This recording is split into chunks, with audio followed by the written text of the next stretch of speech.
document, here's what you need, but if you don't, here's how you could go about solving it. But I will not be doing the old, as people have always done, just say, well, go to the lawyer who helped you set up the business.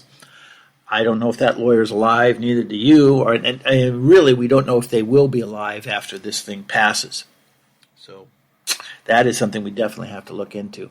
So we'll be going over the legal issues about the coronavirus, about are there abilities that you have to keep your business open when Governor Newsom wants it closed. That's a real big one. If you are keeping your business open and Governor Newsom makes a proclamation saying it has to be closed, are you subject to any criminal or civil liability? And how would you prevent that? Now that goes into the issue we're going to have on episode 6 about documenting evidence, about how do you gather evidence to present your case should we go to court. Now, some people are waving their hands and saying, hey, these courts are going to be closed. Yeah, it's true. These civil cases will really take a back seat, and now any civil claim against you is going to take forever to get resolved. Why is that? Because criminal cases get to go to the front of the line. When there's a log jam like this, the criminal cases always go first because there are constitutional ramifications that if they don't get the cases done in a certain amount of time, the defendant walks. And the judges downtown do not like that. They do not like to see a guy who's been charged by the police just walk away because the prosecutors couldn't get it into court fast enough. So that's a big area of controversy.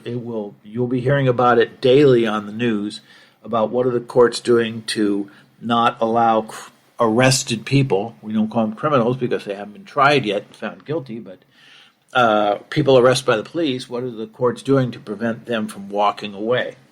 Well, the first thing they'll be doing is putting the criminal cases on the front burner and civil cases like this on the back burner.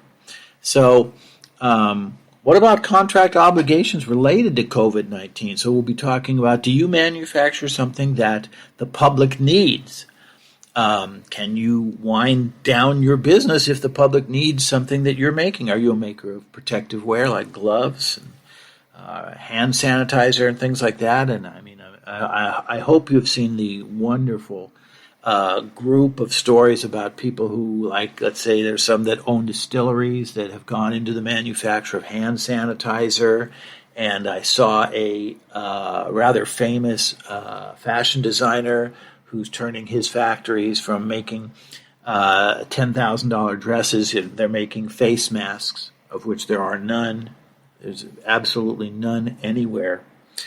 Drafting complaints. So in other words, if there are attorneys listening, I'll be giving some tips on what you can do to further your client's case and to make sure that they win in court, how to fashion the complaint.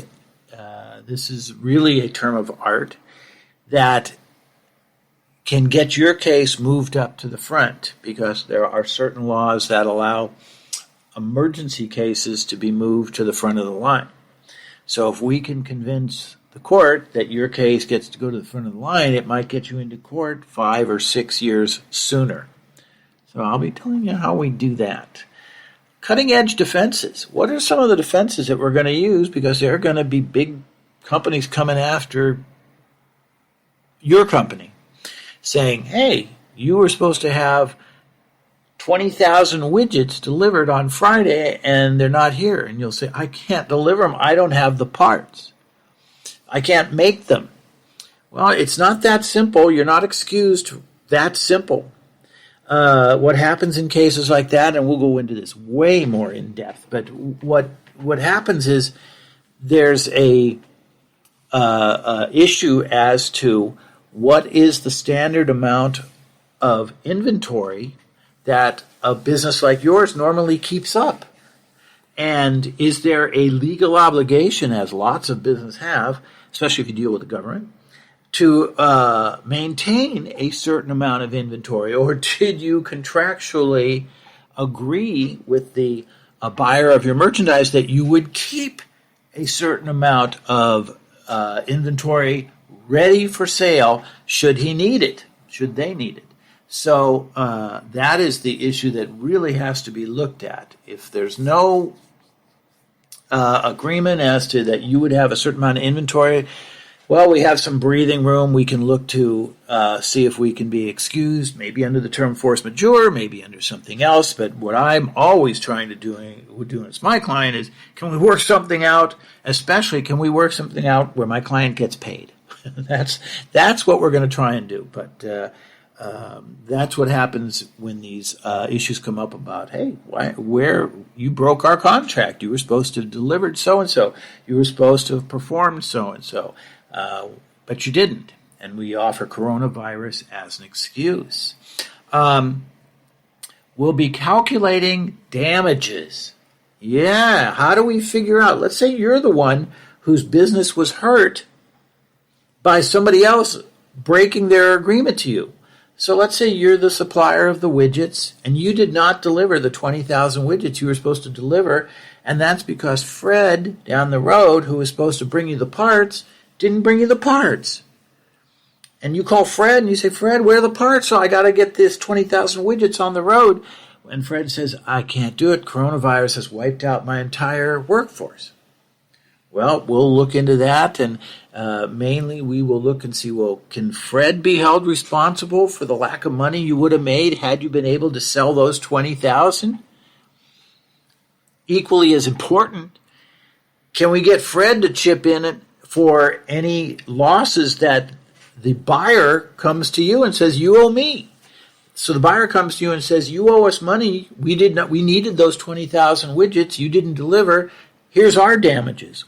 Can we turn around and say to Fred, our supplier, hey, your failure to supply us the parts prevented us from manufacturing the goods and getting them over to the buyer, so you're responsible not only for our lost profits, but for their lost profits, because they're suing me because they were not able to sell the goods.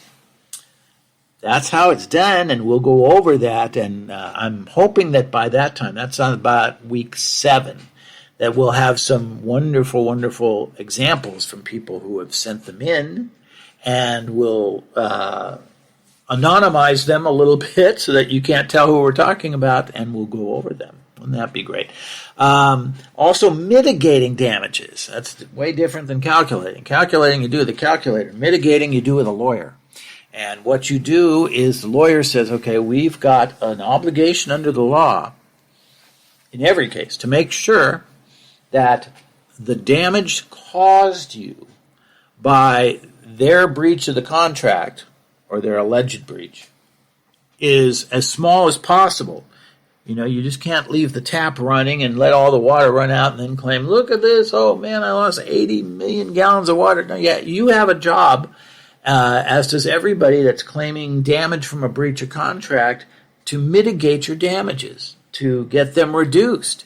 And yes, if a good argument is made from the other side that, hey, you could have gotten away lightly, well, you have the problem that they will, the court will say, instead of you getting the damages that you want and what you think you're entitled to, the court will give you that much lower value of what you could have suffered in the way of damages had you mitigated your damages. We'll get into a little area about availing yourself of insurance coverage and avoiding critical pitfalls in insurance coverage. There are some real dangerous pitfalls, which is why I tell all my clients, before you even notify your insurer about the claim, go to a lawyer. Notice I didn't say your lawyer, because I'm not assuming your lawyer is still around. Go to a lawyer and have them go over it and have them give the notification to the insurer of the claim against your insurance. And You are much safer that way. And you think, well, it costs me money. I can contact them for free. No. That's not the way you look at it. You look at it and say, the odds of you getting insurance coverage for your claim are so much greater if your attorney is allowed to go in there and from the get-go orchestrate the claims to make sure that it falls within the purview of your coverage, that it is worth it that you're actually having to pay that good person $450 or $500 an hour, and they say, I'll find a way to steer that ship into the harbor of coverage. So that's the overview for what we're going to be doing here. I want to thank you for listening. If you enjoyed anything you've heard or gotten any information that does you any good, please click down below where it says subscribe and give us a thumbs up, because a thumbs up is like manna from heaven. And I'm Glenn Fleetwood, attorney extraordinaire, and I will be here next week. These will come out on Mondays, actually.